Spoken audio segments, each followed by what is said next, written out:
Hello बच्चों, इस प्रश्न को पढ़ते हैं। प्रथम संक्रमण श्रेणी के कौन से तत्वों की कणीकरण एंथैल्पी निम्नतम होती है? तो आइए इस क्वेश्चन के लिए मुख्य अवधारणा देखते हैं।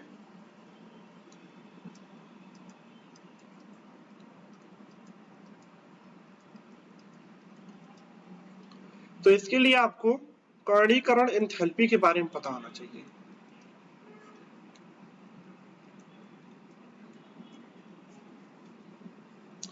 तो कणीकरण एंथैल्पी क्या होती है कि कोई भी धातु जो है वो क्या होती है, बड़े बड़े क्लस्टर के फॉर्म में रहती है। तो उसको धातु को परमाणु के रूप में परमाणुओं के रूप में वियोजित करने के लिए उसे क्या होती है, एक ऊर्जा देनी पड़ती है, जिसे कणीकरण एंथैल्पी बोलते हैं। ठीक है, तो कणीकरण एंथैल्पी जो होती है किसी भी धातु के लिए किस पे डिपेंड करती है? धात्विक बल जो धात्विक बंध बनता है, धातु में कौन सा बंध बनता है? धात्विक बंध बनता है। तो धात्विक बंध की शक्ति के ऊपर, धात्विक बंध की शक्ति के ऊपर या धात्विक बंध की प्रबलता के ऊपर। अगर धात्विक बंध प्रबल है तो कणीकरण एंथैल्पी ज्यादा होगी, अगर धात्विक बंध जो है वो प्रबल नहीं है तो कणीकरण एंथैल्पी क्या होगी, कम होगी। तो आइए देखते हैं कि कौन सा तत्व है जिसकी कणीकरण एंथैल्पी सबसे कम होती है। तो वो आपका तत्व कौन सा है? जिंक है। जिंक आपका तत्व है जिंक। जिंक क्यों है? क्योंकि इसका इलेक्ट्रॉनिक विन्यास कैसा होता है? 3d10 4s2। इसमें जो सारे इलेक्ट्रॉन है वो क्या है? अयुग्मित नहीं है। सारे इलेक्ट्रॉन क्या है? युग्मित है, जोड़े में है। सारे इलेक्ट्रॉन क्या है? युग्मित।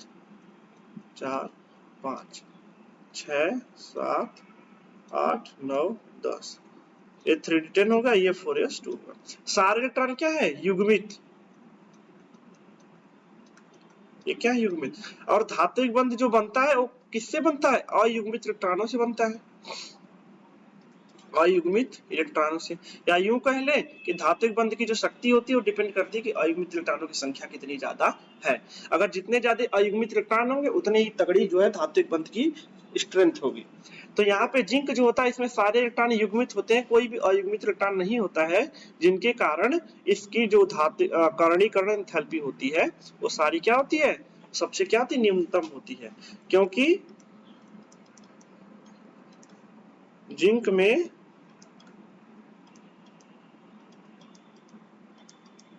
अयुग्मित इलेक्ट्रॉन नहीं होता है। तो जिंक जो है वो कौन सा तत्व है जिसकी कणीकरण एंथैल्पी प्रथम संक्रमण श्रेणी में सबसे कम होती है? और उसका कारण ये है कि जिंक में अयुग्मित इलेक्ट्रॉन नहीं होता है। तो आशा करता हूं आपको क्वेश्चन समझ में आया होगा।